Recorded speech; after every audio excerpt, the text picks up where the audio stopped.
unlike Steve, I am a slide-oriented person, but I do have some stuff to show you sort of at the end. So what Lisa and I talked about was, I want to properly kind of position what OrderCloud is. This is one of actually like my favorite products that Sitecore has.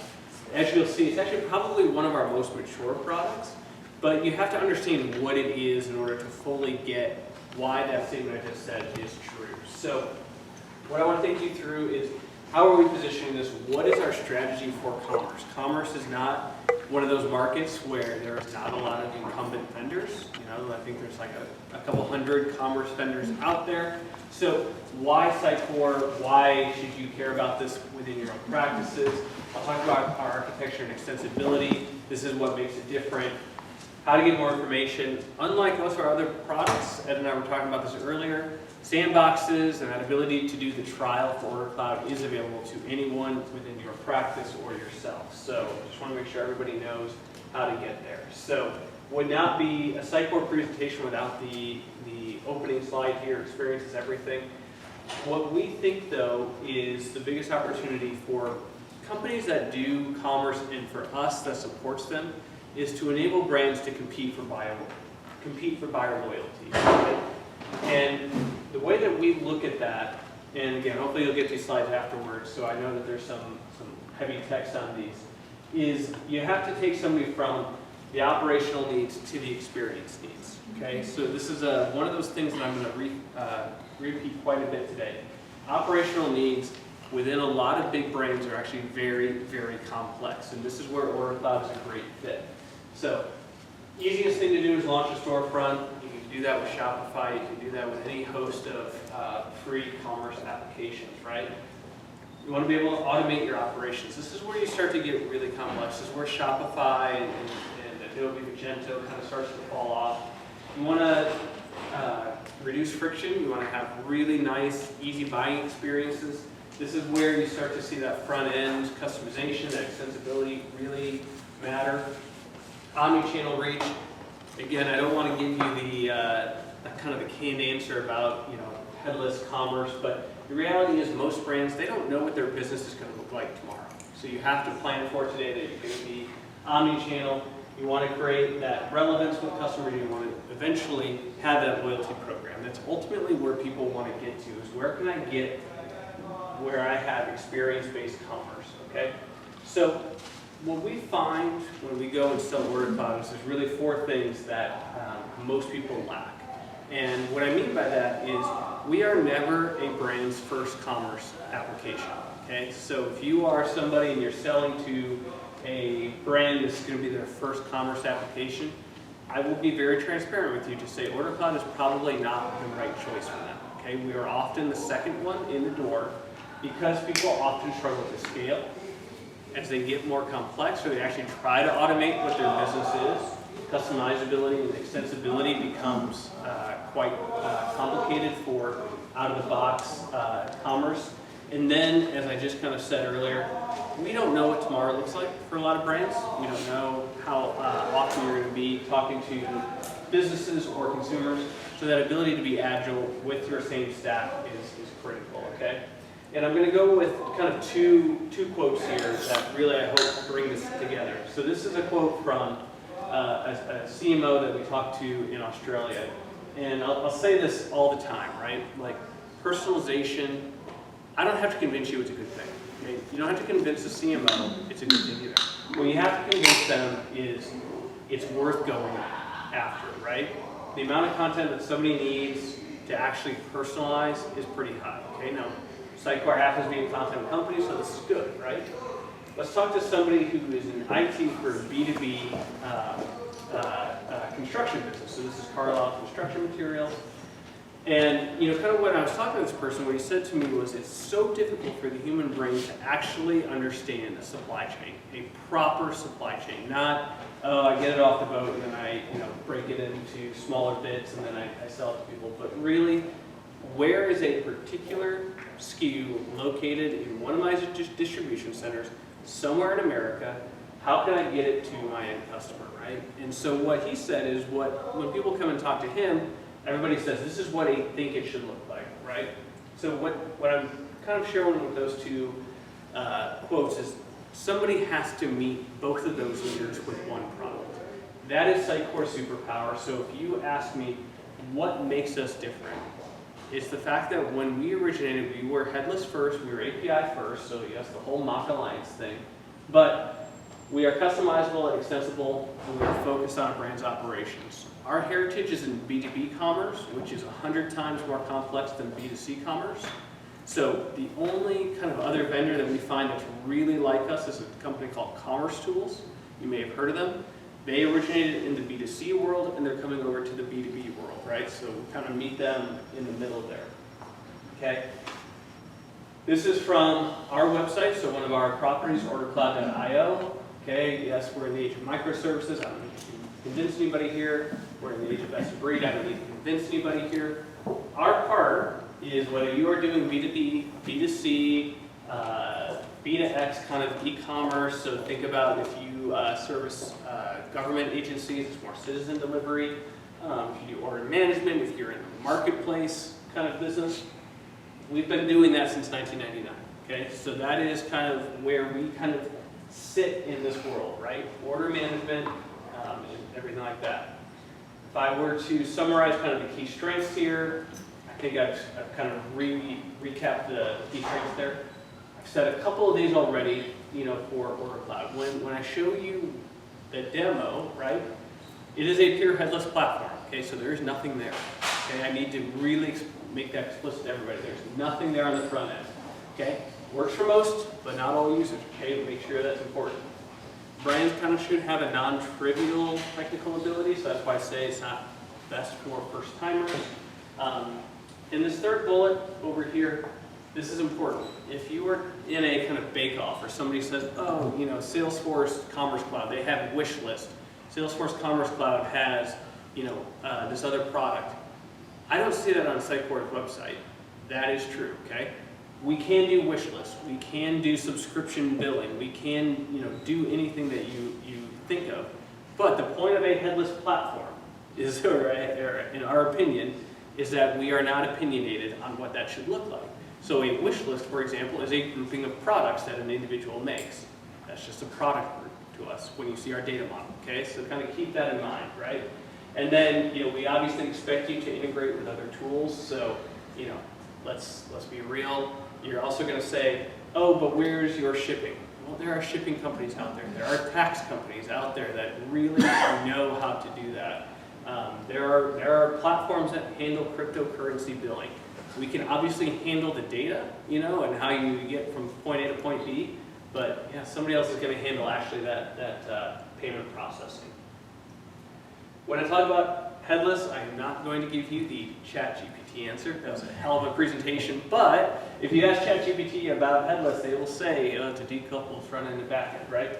But there are some myths, okay? So for us, it's not front end flexibility. That is a benefit, okay? Yeah, you can do that. Platforms can't become headless overnight. You know, so easy, Caveman can do it. People love buying from 40 vendors, no matter what the mock alliance tells you. And then headless is always faster, right? These are all myths of headless, right? The truths are, okay, for us, we think the main value of headless is actually in the back end. A company's goal is not to become headless. A company's goal within commerce is to become automated, okay? So we think headless commerce gets you there faster. Converting a monolith, a lot of the applications is inaccessible. All of OrderCloud, when I really get into it in a second, is 100% exposed via the APIs. Okay, we see that as a benefit. Headless commerce is accessible, very accessible to just about anybody, but nobody will say it's easy. It's not the easier path than anything, right? And then the last one, I think it's important, and I'm starting to see this, but you know, I see a lot of our competitors, and I'll be honest, I think probably Sitecore did this a little bit ourselves. We always said, oh, the benefit of headless is faster. You can go omni-channel faster. You will not suddenly find your engineering discipline when you buy a headless application, right? So you have to understand those pieces in place, right? So what it does do, I hope you get this. You can take a picture however you want. It's very wordy, but the purpose of headless commerce is to let a business pull the 4 levers of the 4Ps: product, place, price, promotion.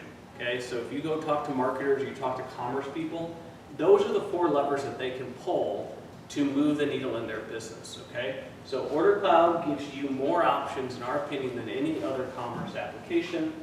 And then, of course, it helps you with execution across teams, okay? So I think that is kind of the intro here. Just a couple of things that, of course, you would expect. Okay, we do have a catalog object. We have the ability to do multi-supplier marketplaces. From a security perspective, role-based account management, you can do anonymous guest checkout. All the things that you would expect to see, we can do that. So I had this slide here just in case somebody was like, well, do you do this? We absolutely do that. We obviously have a lot more than just the commerce backbone. You've heard a lot of the presentations today and in other places. So, the benefit from Sitecore, what our broad strategy is okay, we know a lot of brands are working on vendor consolidation right now, so pretty great there. Roadmap alignment, quicker resolution support, okay? So that's the benefit here. Any questions on the positioning or kind of what OrderCloud is? Because what I want to get into next is a little bit about the architecture and the extensibility. So before I do that, any questions, comments? Yeah.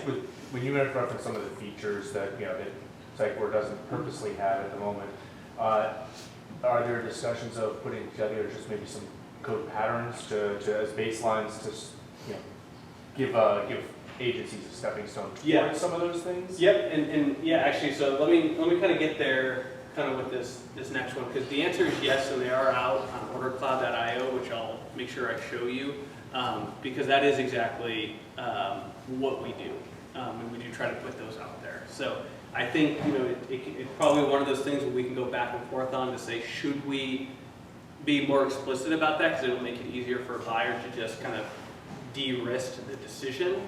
That's a good discussion to have. It's kind of a philosophical one. But yes, that's a great question. So we have those patterns out there. So, okay, kind of what I was talking about earlier. What we have are kind of groups of objects within our architecture. And this is how you kind of create the magic within OrderCloud, okay? So, for example, we have me and my stuff, and we have my products. Okay, so within that, you could create the wish list. That's the easiest thing that you can kind of think of. If you wanted somebody to say, oh, how can somebody look at, recurring orders, right? Okay, well, I have in my me and my stuff, I have a my orders object. I can create a recurring order out of that. That's a pretty easy thing to do with some pretty basic, right? But, that's kind of what you see from all the APIs. Now, other people may say they have more APIs. I don't know that it's kind of an absolute value. The point is, our entire product is accessible. 100% of the APIs are exposed. From an enterprise architecture, I try to define this for people, just give you a little bit extra. So certainly we have role-based access control, so I think that that's important. We obviously have the basic certifications that you would expect from a compliance perspective. We work in a lot of kind of complex environments such as HIPAA. You can make this obviously HIPAA ready or in a HIPAA environment. And then you'll see some of the other things. Okay, we were cloud native from the beginning, microservices based, all of that, right? Trying to go a little bit quicker here. So this is one that we spend a little bit of time on, by the way, because what you'll see is from a kind of B2C based platforms, they often ask you to have multiples of your product catalog. What this slide is trying to show you is from one catalog, I can create different kinds of commerce experiences. This is a big difference between us and a monolith that's tried to move to headless, such as SAP, Adobe, Salesforce. They will ask you to create multiple product catalogs. Therefore, you have the inherent conflict of how do I keep each catalog the same as the other one, right? Because over time you add and move out, or you add and remove products from one catalog. How do I make sure it goes across the others? One product catalog goes into multiple multiple commerce experiences. Big architecture difference for us right there. We have the integrations. For sell guys, we're here. Was it last time or the time before that. So, you know, we tend to send people towards Vercel for our storefront setup. But when I show you some of the architectures of our clients, you know, they've done Heroku posted things as well. So Vercel is not the one that you have to use. Just, you know, with our partnership, you can certainly do that. Sitecore Connect is also, OrderCloud is up there, so you can do recipes with OrderCloud as well. So how do I get more information? If I'm a developer, if I'm an architect, or if I work in partner support, go to ordercloud.io. So this is where you can use search. And by the way, Sitecore Search does power this, so you can kind of give Sitecore Search a test drive as well. If you wanted to see, okay, how would I set up a wish list? How would I set up subscription billing? Those recipes are there with starter code as well, right? So to kind of give you what that could look like. So I wanted to jump into just a couple of experiences. So we have a lot of really great B2B examples, but most of them are authenticated experiences, which I can't take you to. So what I do have is, and as partners, if you're kind of on the partner side of the audience today, we do have a lot of these kind of partner guides that will take you through an implementation. What did it look like? How many people were involved? So let me kind of walk through what one of those looks like, so you know from a partner side, okay, do I have this support? So this is Bachman's. It's a Minneapolis-based flour distributor that do ship nationwide at times if they have product. Now, a couple of things that make this really interesting is we are dealing with perishable goods here. They're flours. It's a living thing. If you don't get it out, if you don't get it properly where it needs to go, obviously it dies, right? So you have that aspect to it. Okay, but they had a couple of other high-level kind of requirements here. Okay, so they had in-house delivery, so local to Minneapolis, for example. I can use my own trucks. If I ship nationwide, I have to integrate with UPS or US Postal Service, et cetera, et cetera. I want to be able to enable excellent customer service. So if I'm a business account and I call in, can you support me? Okay, these are kind of exciting commerce use cases in our opinion. And then you have content management for educated community, right? So what you'll see when I show you the architecture, this is not a Sitecore CMS based experience. They did this in about 12 months. They had a business analyst and I think 4 developers, and then they had a QA resource. Okay, so that's kind of the context for what they were able to do from kind of an object model. You have your .com where people come in, goes into your buyer group object right here, and then what products are available, what's the price schedule, what are the price levels. Okay, so it's perishable goods, so not everything is always up to date, right? So I have to pull for these different groups, what do they have access to? If it's a business account and they're logged in, what are they pre-contracted with me? They've probably done that, right, with a face-to-face experience. It's probably been loaded into a CRM somewhere. I have to bring that data in as well, right? You can see kind of in the bottom right there. So delivery setting, warranty info, we consider that part of our catalog object. So it's just kind of a way of thinking about commerce in a unique way. You just kind of have to really think through it. Here's our architecture diagram. This is an eye chart that was by choice, just so you can kind of understand this is how complex commerce actually is. We are working with a company in Philadelphia. They have over 200 applications, both homegrown and off the shelf, in their commerce experience, right? And they're trying to move from experience commerce, so those of you that have ever experienced that, and they know that it's going slow. They know that it's not the right choice. OrderCloud is uniquely suited for them because you have 200 different kinds. Now, this is a Minneapolis-based company. Of course, they're using Epicor for their operational back end, right? But you'll see that there are some things. Faxes, they still get faxes, okay? I mean, they're a nursery. I mean, it's just like they still have some of these things. There are some things on here that if you talk to Steve Davis, our Chief Technology Officer, he will tell you some of the stuff is not even accessible via the internet. You have to be on premise to get at it, right? But contentful seamless front end, Algolia search, you know, this is like heresy, right, that I'm seeing coming out of my mouth. But you'll see Avalara for tax, Google Maps APIs from a delivery perspective in finding all this, right? So this is kind of how complex it is. This is why OrderCloud was uniquely suited for them.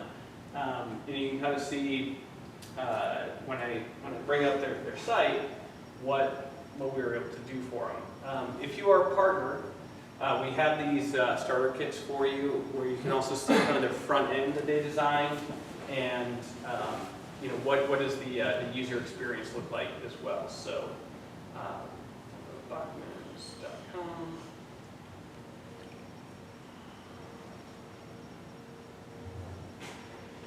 And for whatever reason, subscriptions are kind of like the thing that most people, it's like the gotcha. I don't fully understand why subscriptions are so hard for commerce vendors, but it is. It's like what every analyst asks us to demonstrate for them.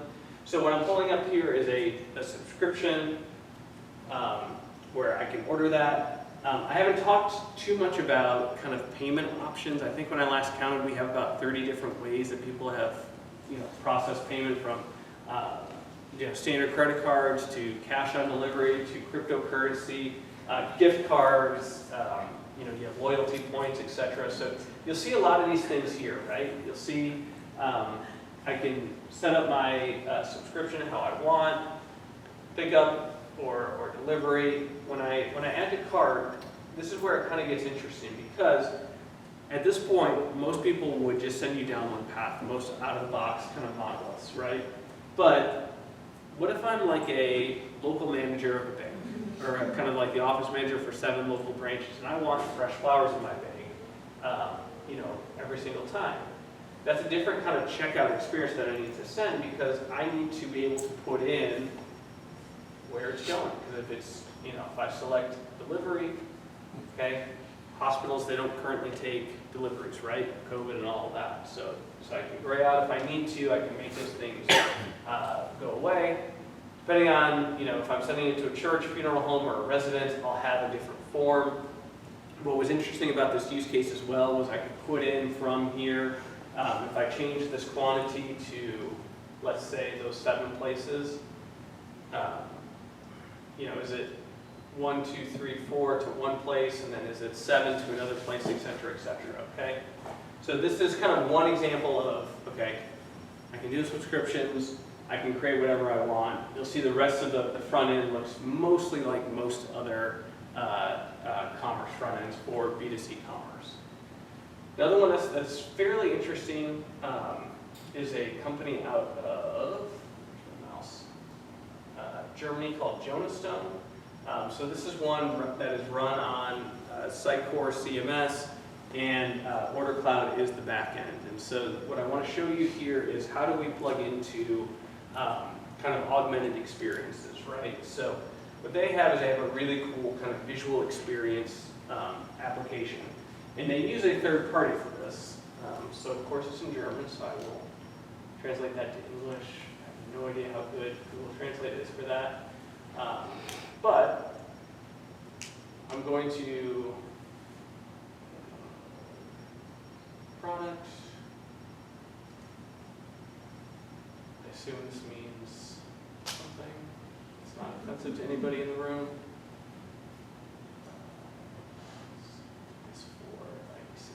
Okay, so this is actually my garage. And so what's kind of cool is, okay, this is a company called Roomvo. So I left Jonas. I'm now at Roomvo. And what it just did is it actually just put in automatically that floor, right? So Is that really your garage? That is really my garage, yeah. You're like, Thank you. Is there a lot of Photoshop that happens? That's my wife, right? Okay.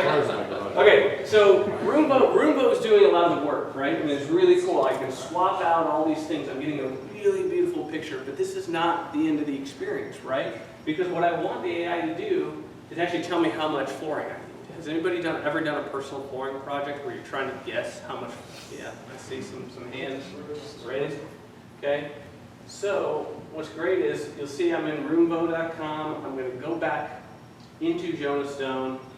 Okay, got my product here. What they are going to be able to do now is take that, once Roomvo can get accurate AI measurements from the picture, bring that data back.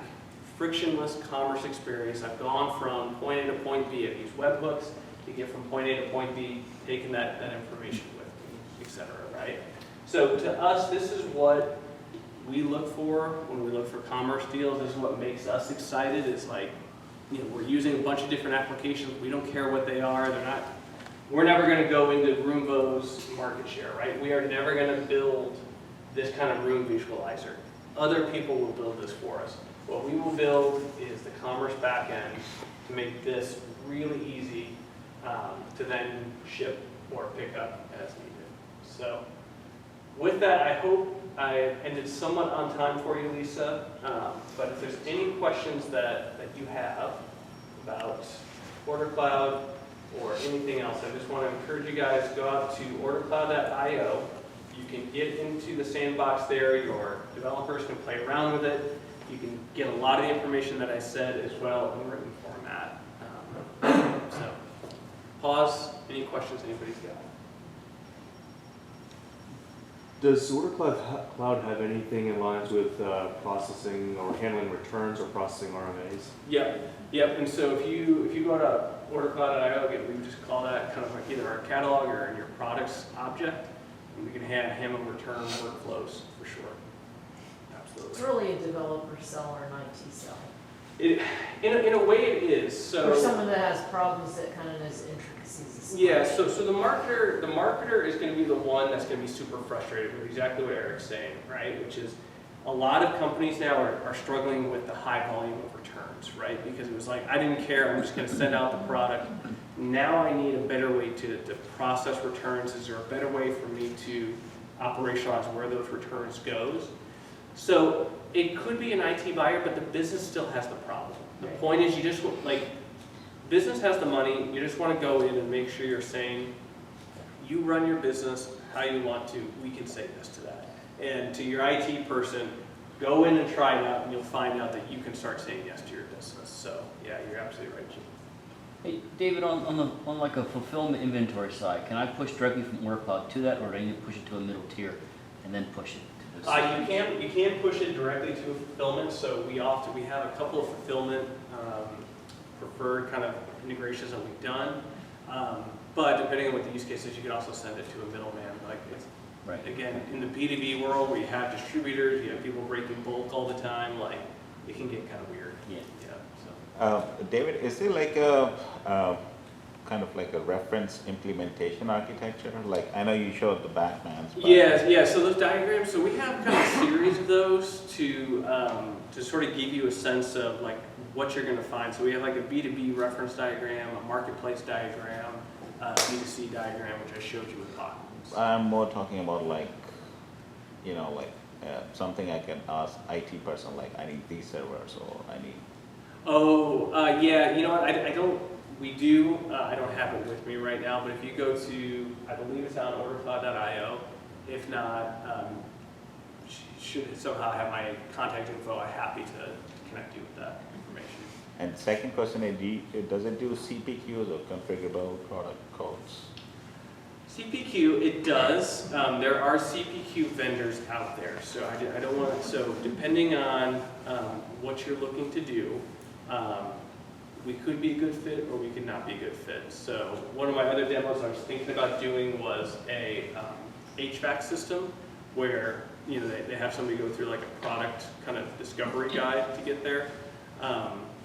But there are CPQ vendors out there, so they would probably say there's some certain things you want to look out for. So depending on how complex it is my answer. We can build the workflow, we can build a lot of the pricing and the quoting capabilities, and certainly the approval workflows. But yeah, just look at what the requirements are. But you can just hook a CPQ into. But you can certainly, like right. Salesforce CPQ. Because they're already code CPQ. Yeah, I'm struggling with what the other ones are. Yeah, what their names are right now. Aptus, is that one, or App? Yeah. Yeah, it's in Salesforce, it's Yeah. one that Salesforce partner, Okay. but there's others. From a technology standpoint, those are REST endpoints. Is GraphQL gonna come? Yeah, so pretty much we are trying to standardize on GraphQL, right? And I think we sort of got ourselves wrapped around the axle trying to brand it Experience Edge, and then everybody's like, it's just a GraphQL, right? So yeah, GraphQL is certainly coming. I think you can point out to Experience Edge right now if you have like a Sitecore CMS that you're trying to kind of coordinate with. So that's not an issue. If you want to follow up with me in a second, I can probably look it up for you. Okay. Just, yeah. And just a last question was, regarding personalization in search results, I'm assuming that the integration from a Sitecore perspective would be to use Sitecore Search to expose, like, one side when you were presenting results in one personalized type of products like we have. Yeah. So if it's product search, you would use probably Discover for the product perspectives. I think we do ship with Solar. Solar kind of out of the box, which is if your company's not really willing to go down the Sitecore Discover route for whatever reason, Solar is included.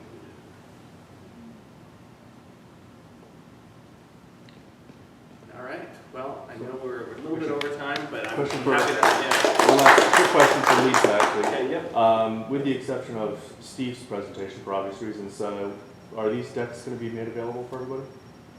The ones from... Or do I need to email everybody individually, which is fine too? Oh, yeah, I should probably